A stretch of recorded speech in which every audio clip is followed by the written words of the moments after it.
Hello friends, তোমরা যারা আমার শর্ট ভিডিও দেখেছো তারা সবাই জানো আমি তারকেশ্বর যাচ্ছি। তো চলো, তারকেশ্বর লং ভিডিও চলে এসেছে, সবাই দেখবে ভিডিওটা। সবাই দেখলে বুঝতে পারবে তারকেশ্বর যাত্রার আমরা যা যা শুনছি কানে আদৌ তা কতটা ঠিক আর কতটা ভুল, আমার কী কী সুবিধা হয়েছে ও আমার কী কী অসুবিধা হয়েছে। তো চলো, আমি আজকে আমার এই ভিডিওটাই আমি সেই কথাগুলোই বলবো। তো আমরা না এই গাড়িটা আমাদের পাড়ার লোকজন সবাই মিলে ভাড়া করেছিল। এর ভাড়া মোট পড়েছিল 3000 টাকা, আর পার মাথা পিছু পড়েছিল 180 টাকা করে। তো এই গাড়িটা দিয়ে আমরা যাওয়ার সময় আমাদের খুবই কষ্ট হয়েছিল, কারণ পুরো একদম মানে প্রচুর রোদ্দুর ছিল, প্রচুর রোদ্দুর, এতটাই রোদ্দুর যে তাকানো যাচ্ছিল না ঠিকঠাক করে। তো চলো দেখা যাক এরপরে আমরা কোথায় যাই। আর হ্যাঁ, এই গাড়িটা করে আমরা যাব এখন শেওড়াফুলিতে, সেখান থেকেই আমরা ঘাট পার হব। ঘাট পার হয়ে তারপরে যাব আমরা তারকেশ্বর। তো চলো দেখা যাক আমরা কতটা কি করতে পারি। আর একটা কথা, আমি কিন্তু আগে থেকে টিফিন গুছিয়েই নিয়েছিলাম আমার ব্যাগেতে, কারণ ওখানে গিয়ে খাওয়ার দামটা অনেক বেশি পড়ে যায়, তাই আমরা টিফিন গুছিয়ে একবার নিয়ে এসেছিলাম। তোমরাও পারলে তাই করার চেষ্টা করবে। আমি কিছু লুচি আর কিছু আলু ভাজা নিয়েছিলাম। আর একটা কথা, এই যে তো আমরা এখানে এসে কিন্তু কোনো কিছু কেনাকাটা করিনি, আর এটা ছিল আমাদের সবথেকে বড় ভুল, কারণ এখান থেকে কেনাকাটা করাটা খুবই দরকার। এখানে জিনিসের দামটা অনেকটা কম পাওয়া যায়, কারণ এইখান থেকে আমি যে জিনিসটা নেব না, সেই জিনিসটা আমি এখান থেকে একটা রজনীগন্ধার মালা নিলাম, সেই মালাটার দাম আমার এখানে 5 টাকা, কিন্তু আমি যখন ওই ঘাটে যাব স্নান ঘাটে, তখন সেই মালাটার দাম হয়ে যাবে 20 টাকা। একটা ঘর এখানে যখন 10 টাকা বলছিল, আমরা নিইনি, আমরা ভেবেছিলাম ওইখান থেকে গিয়ে নেব, কিন্তু সেখানে গিয়ে আমাদের ঘটের দাম অনেক বেশি পড়ে গেছিলো। তো চলো দেখা যাক আরও কী হয়, তোমাকে আমি পুরো এই ভিডিওতেই দেখাবো। এই দেখো মহাদেব তো এখানেই দাঁড়িয়ে আছে, আর যার কি দরকার। তবে যাই হোক, ভাটনাবকে চলো যাওয়া যাক। আমরা এখন যাচ্ছি, আমরা এখানে টিকিট কাটবো, টিকিট কেটে তারপরে লঞ্চে উঠবো। লঞ্চের টিকিট হয়তো পার মাথা পিছু 10 টাকা করে নিয়েছিল যত সম্ভব, যদিও আমি এটা জানি না, এটা আমার আইডিয়া ঠিকঠাক করে আমার কাছে নেই। তো চলো আমরা যাব এখন।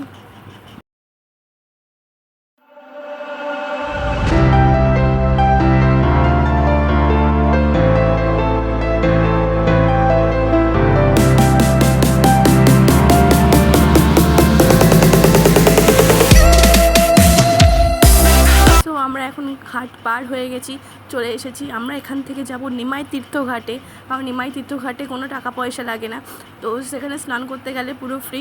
তো চলো, অন্য ঘাটে নাকি কিছু করে টাকা নেয় তারা স্নান করানোর জন্য, তবে এখানে সব দাঁড়িয়ে থাকে, বলে এটাই আসল ঘাট, এটাই আসল ঘাট। আহতে আমরা সবসময়, আমি যতবার এসেছি ততবার নিমাই তীর্থ ঘাট থেকেই স্নান করেছি, সেখান থেকে জল তুলেছি, আর সেখান থেকে সেটাই লাস্ট ঘাট যত সম্ভব, সেখান থেকে একবার হাঁটা শুরু করি। তো চলো, এখান থেকে আমরা যে বললাম না আমি প্রথমে কোনো জিনিসপত্র কিনিনি, তো আমরা এখান থেকে জিনিসগুলো কিনবো। দেখেছো কত দোকানপাট বসেছে, কত দোকান। এখানটায় ভিড়টা দেখে তোমাদের মনে হবে যে ভিড়টা খুব কম। হ্যাঁ, আজকে শনিবার, আমিও এটাই আশা করেছিলাম যে আজকে ভিড় প্রচুর কম হবে, কিন্তু যখন আমি ঘাটে পৌঁছলাম মেনলি, তখন আমি বুঝলাম যে ভিড়টা ভাই কতটা ভিড় হতে পারে শনিবার দিনও। তো চলো দেখা যাক, আমি তোমাকে ভিডিওগুলো দেখাই। এই দেখো, এইগুলো না আমরা যখন আগে কিনছিলাম তখন আমি যখন মানে ওই পাশে গিয়ে অর্থাৎ গাড়ি থেকে যখন নেমেছিলাম তখন জিজ্ঞাসা করেছিলাম না, তখন এগুলোর দাম 10 টাকা 15 টাকা এরকমভাবে বলছিল, কিন্তু এখন এগুলো মিনিমাম 20 টাকা 25 টাকা করে দাম বলছে। তবুও আমরা কিছু দাম দর করে এই জিনিস দুটো নেব, কারণ এগুলো লাগে প্রথমত, তাই আমরা সেইগুলোই নিচ্ছি এখন। আর এইগুলো নিয়ে আমরা চলে যাব ঘাটে। আর একটা, তোমরা কিন্তু আমাদের মতন ভুল করো না, কারণ আমরা ওইখান থেকে কিছুই কিনিনি, আর এখান থেকে আমরা অনেক দাম দর করে 15 টাকা করে দুটো নিলাম 30 টাকা, আর ওইখানে আমাদের 10 টাকা করে বললেও হয়তো দুটো 20 টাকায় দিয়ে দিত। যাই হোক, তোমরা ওইখান থেকেই কিন্তু কিনো, তোমরা ঘাট পার হয়ে এদিকে এসে জিনিস না কেনাটাই বেটার হবে।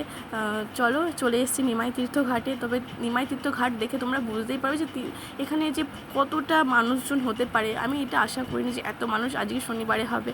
আমি ভেবেছিলাম সোমবার দিন হয়তো প্রচুর ভিড় হবে, কিন্তু না ভাই, আজকে প্রচুর ভিড়। তাহলে সোমবার আসলে আমরা কি করতাম। আমাদের ভালো হয়েছে আমরা আজকে এসেছি, কালকে আমরা জল ঢালতে পারবো। তবে চলো দেখা যাক, এত ভিড় আমরা যে কী করবো আমরা জানি না। তবে আগে আমরা এখন কিছু খেয়ে নেবো, খাওয়া দাওয়ার পরে আমরা স্নান করবো।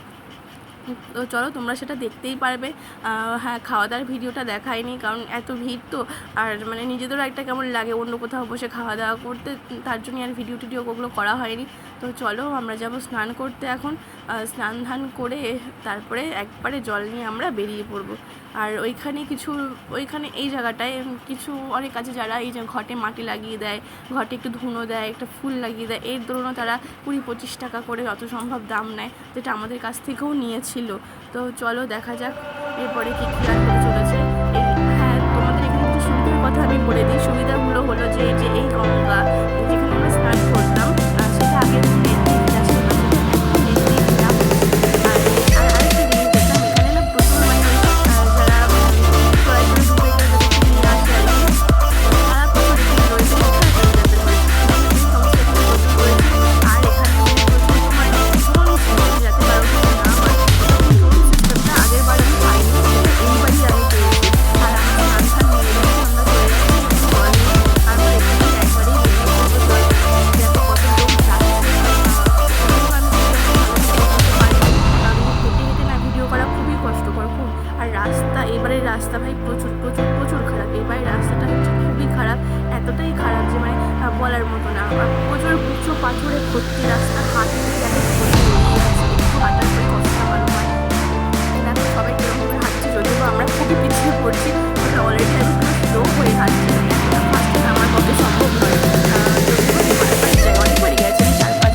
হচ্ছে এই যে জলছত্র তোমাকে দেখালাম, এটা না প্রত্যেকটা জায়গায় পর করে জলছত্র রয়েছে, কিন্তু চটির কোনো ব্যবস্থা নেই এখানে। বিশ্বাস করো, সরকার থেকে আমাদের এখান থেকে অনেক, মানে আমার দত্তপুর এখান থেকে অনেকেই চটির জন্য আবেদন করেছিল, কিন্তু সরকার তাদের অনুমতি দেয়নি চটি দেওয়ার জন্য। তো কিন্তু চটির এখানে কোনো ব্যবস্থা নেই। আমরা সিঙ্গুর পর্যন্ত যতটা গেছি না, কোনো চটি আমরা পাইনি। না, দুটো চটি পেয়েছি, একটা জায়গায় খিচুড়ি দিচ্ছিলো, এক জায়গায় লুচি দিচ্ছিলো। কিন্তু কথা হচ্ছে যে এতটা ভিড়, ইচ্ছা করে পেলে তোমার দাঁড়িয়ে থেকে তুমি কিছু একটু লুচি বা খিচুড়ি তুমি যাই দেখ না তুমি নাও, কিন্তু হ্যাঁ জলটা তুমি পরপর পেয়ে যাবে। প্রায় তোমার শেওড়াফুলি থেকে তোমার ইয়ে পর্যন্ত, সিঙ্গুর পর্যন্ত তুমি প্রচুর জলছত্র আর বাথরুম, মানে জল খাওয়ার বাথরুম করো, এরকম সিস্টেম খুব ভালো রয়েছে। হ্যাঁ, এটা মানে এই সিস্টেমটা খুবই মানে আমি কোনোবার যাই, প্রত্যেকবার যাই, যেমন চটি খুব অনেক চটি থাকে, কিন্তু এবার কোনো চটি ছিল না। এই সিস্টেমটা খারাপ। আর দ্বিতীয়ত আমি লাইটিংয়ের কথা খুব শুনেছি, কিন্তু সেই লাইটিংয়ের আমি দেখা পাইনি। এই যে এরকম লাইটিং আমি দেখেছি, তোমরা দেখতেই পাচ্ছ কীরকম লাইটিং, যা মানে এর থেকে মনে হয় আগেরবার লাইটিংটা আরও বেশি ছিল। তবে জানি না, আমি শনিবার দিন বা আজকে রবিবার হয়ে গেছে, এখন ভোরবেলা প্রায়, তো লেট হয়ে গেছে, লাইটিং বন্ধ হয়ে গেছে নাকি আমি জানি না। তবে লাইটিংয়ের ব্যবস্থা আমি এটুকুনি কি দেখেছি, এর থেকে বেশি আমি লাইটিং আমার চোখে পড়েনি। সত্যি বলছি, আমি আশা করে গেছিলাম যে এইবার আমি অন্তত অনেক ভালো লাইটিংভাবে দেখতে পারবো, কারণ আমি শুনেছি চন্দননগরে লাইটিং আসছে। আমি খুব আগ্রহী ছিলাম যে আমি চন্দননগরে লাইটিংটা দেখবো ভাই, কিন্তু লাইটিং কোথায় ভাই, লাইটিং আমি খুঁজেই পাচ্ছি না এখানে। সত্যি বলছি, মানে আমার এটা খুব খারাপ লেগেছে যে আমি লাইটিং দেখতে পাইনি। আমি জাস্ট এইটুকুনি দেখেছি, যেটাতে আমার মন ভরেনি। তবে হ্যাঁ, ঢোকার আগে প্রচুর ভিড় ছিল। যখন ঢুকেছি না তারকেশ্বরে, তখন মানে গেট পুরো বন্ধ করে দিয়েছে। তো আমরা এখান থেকে একবারে তোমার জল ঢেলে আমরা কালকে সকালে বেরিয়ে যাব, সকাল হতে পারে ভোরবেলায় আমরা বেরিয়ে যাব। আর আমরা ট্রেনে করে যাব, তখন ট্রেনে করে যাবো, তো মানে ট্রেনেও প্রচুর ভিড় থাকে, মানে যাওয়ার ওঠার মতো না, ট্রেনে এতটা ভিড় থাকে। আর এই আমরা সবে তারকেশ্বর এখন ঢুকছি, মানে মনটা একটু শান্তি হলো ভাই, তারকেশ্বর চলে এসছে। মানে এতটা পা ব্যথা না। আর এই দেখো, মানে ঢোকার মুখে এরকম জ্যাম, ঢোকার মুখেই জ্যাম, কারণ ওখান থেকে সামনে গেট দেওয়া রয়েছে আর গেটটাকে ফেলে দিয়েছে, ফলে কেউ যেতে পারছে না। আর ঢোকার মুখেই এতটা জ্যাম হয়ে গেছে, এতটা জ্যাম, যেটা মানে বলার মতো না। তো চলো জল ঢেলে আমি এখন চলে এসেছি তারকেশ্বর স্টেশনে। এখান থেকে আমরা এখন টিকিট কেটে নিয়ে তারকেশ্বর থেকে রওনা দেব। এখান থেকে আমরা যাব তোমার যত সম্ভব সিঙ্গুরে পৌঁছাবো। সিঙ্গুর থেকে ঘাট পার হয়ে ওই পাশে গিয়ে, হ্যাঁ সিঙ্গুর না, শেওড়াফুলি যত সম্ভব, সিঙ্গুর না, সরি সিঙ্গুর বলে ফেলেছি আমি, শেওড়াফুলি থেকে ওখান থেকে ঘাট পার হয়ে আমাদের গাড়ি ওখানে থাকবে। তো গাড়ি করে আমরা যাব, একবারে আমাদের বাড়ির সামনে নিয়ে আমাদের নামাবে, তার জন্যই আমাদের গাড়িটাকে বুক করা। আর গাড়িটার জন্য অনেকক্ষণ বসে থাকতে হয়েছে, কারণ আমরা যেই টাইম দিয়েছিলাম তার আমাদের অনেক আগেই আমাদের জল ঢালা হয়ে গেছিলো। তো আমাদের অনেকক্ষণ প্রায় বসে থাকতে হয়েছে গাড়ির জন্য। তো কিছু করার নেই, আমরা যেহেতু একটা টাইম দিয়েছিলাম, তাই সে তার টাইম মতো নিয়ে এসছে। তবে এখন খুবই মনটা খুবই খারাপ এখন, সত্যি কথা বলতে এখন খুব মনটা খারাপ লাগছে, কারণ এখন চলে যাব। তাই